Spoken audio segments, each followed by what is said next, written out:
usual, I use the term loosely. Welcome back to my shop. What you're looking at is, of course, a mostly cleaned off workbench. This is about as cleaned off as my workbench gets. And as we all know, a cleaned off workbench leads to idle hands. And idle hands are, of course, the devil's workshop. Solution? We need to find something or another, tear it apart, spread it all over that bench, and work on it. Project's coming. Stand by. So let's talk about projects coming up this year in the near future. Some short-term projects and some long-term projects. I'm going to be videoing as much of these as I can for you, so hopefully you guys will enjoy it. But anyway, first project. This is one of my bikes. I had it in the Dallas International Motorcycle Show 3 or 4 weeks ago. It didn't win. I still like it. It's my bike. But let's show you the first thing I worked on this year. It's right over here. Of course, when this bike was at the show, you know, I compared it to the other show bikes and kind of looked to see where I thought it was good, where I thought it was lacking. And one of the areas I thought was lacking was the sprocket cover. The bike, and if you've seen the pictures on my website, you know what it looked like. The bike had this cover on it with this bracket on it. The bracket was what the master cylinder was mounted to. And I looked at this compared to the other bikes and saw that it really wasn't of the quality it needed to be. The other part of the problem was, you might be able to pick it up in here, there's little ripples in here. This bracket, or this cover has cracked. New parts have been welded in, and it cracked because it's kind of a flimsy piece of crap, and the weight coming down on the kickstart lever stressed this and it broke it. So it's had a repair on it. The weld has got decent penetration, it's solid all the way through. I think it's a good weld, but it's going to crack again anyway due to the nature of the design. In any case, I made a new piece out of billet. I went from 1/4" mounting holes here and here to 5/16. I was able to extend a stud for the rear engine mount out to the level of this cover, so now I have another bolt holding this thing on. So I've got a 3/8 bolt, a 1/2" bolt, and 2 5/16 bolts. I got rid of the bracket. The mounting for the master cylinder has been incorporated into the cover. So all in all, I think this is a much more attractive and much stronger design. I'm really happy with this. This is what I should have done in the first place. So anyway, this was project number 1. I videoed it. I don't know if I'll be able to put the clips together to make a decent video of it. If I can, I will, and I'll post it. But anyway, project number 1 right here, done. Project number 2. The second deficiency I noted on this bike. The exhaust. These exhaust pipes came in a load of junk I bought from a guy in the back of a pickup truck. I liked them. They were pretty dented, they were pretty beat up. They're still kind of dented, they're still kind of beat up. They were, of course, chrome at one time. I sanded the chrome and kind of scuffed it so it looked like stainless steel. I like that look. I don't particularly like chrome. But anyway, these are junk pipes. And of course, at the show, many of the guys spent many hours massaging their exhaust.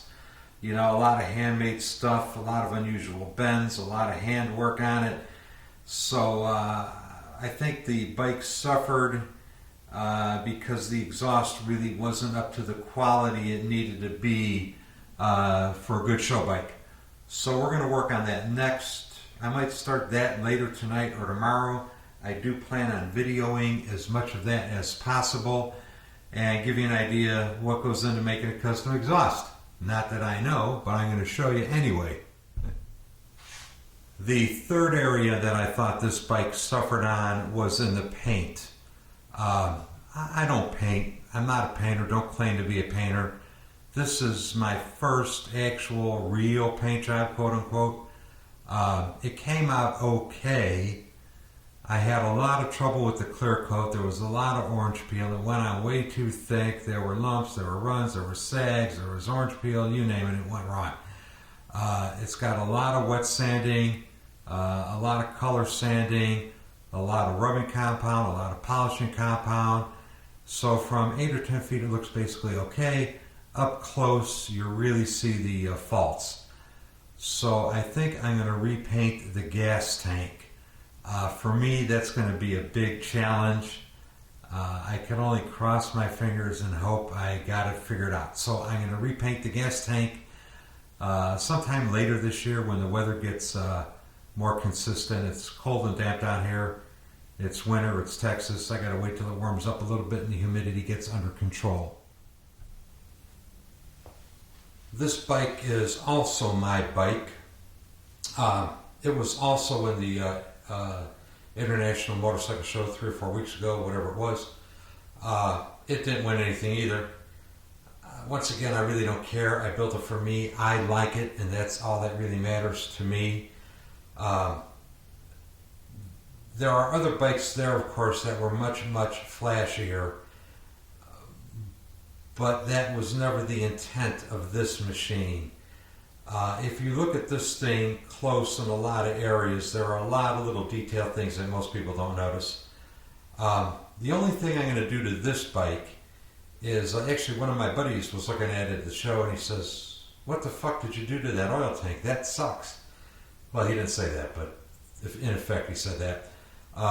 The oil tank was kind of had a crappy half-assed powder coat job put on it because I was in a hurry. I really wasn't intending to use that oil tank. I was going to replace it with something else later on. But when I got looking into it, it turns out that ends up being the best tank for this application for 3 or 4 different reasons that I'm not going to go into because it's boring. But I have one more bracket I got to weld on that oil tank. I'm going to weld the bracket on. I'm going to take it out, get it powder coated, and try to get a little better finish on it. And that's all I'm going to do to this bike in the near future. And here we have Ironhead Cycles. First paying job of the year. The customer, the owner, dropped this off a couple of days ago. It is a 69 XLCH and a 69 XLCH frame with the hardtail welded on. He wants to turn this into as near a show quality chopper as I can make it. I'm really looking forward to this. I think it's going to be a lot of fun. I might, as early as tomorrow or the next day, pull the engine out, tear it down, see what's going on. The owner thinks it's in pretty good shape. He thinks it was recently rebuilt. He's actually fired it up. He's put a couple of miles on it and it runs. So it can't be that bad. But anyway, we're going to tear this apart. We're going to spread it out all over the bench. That bike there has got enough work on it to make sure that these hands never get idle. And that'll keep me from going to hell. Maybe it'll keep me from going to hell. I don't know. Anyway, that's the update for projects coming up in this shop. I'm going to video as much as I can for you all. I plan on showing you, some of the successes, some of the failures, some of the difficulties along the way. I hope you all enjoy it. Please subscribe. Please tune in. Please watch a few videos. Remember, I got that crankcase I'm going to give away. In the meantime, thanks for watching. I am out of here.